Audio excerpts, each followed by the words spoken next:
బంగారు కొండ సడి చేయకుండా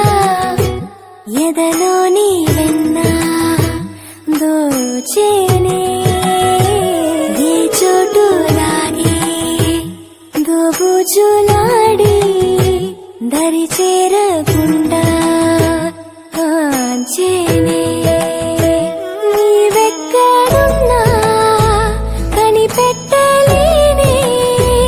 కనిపించవే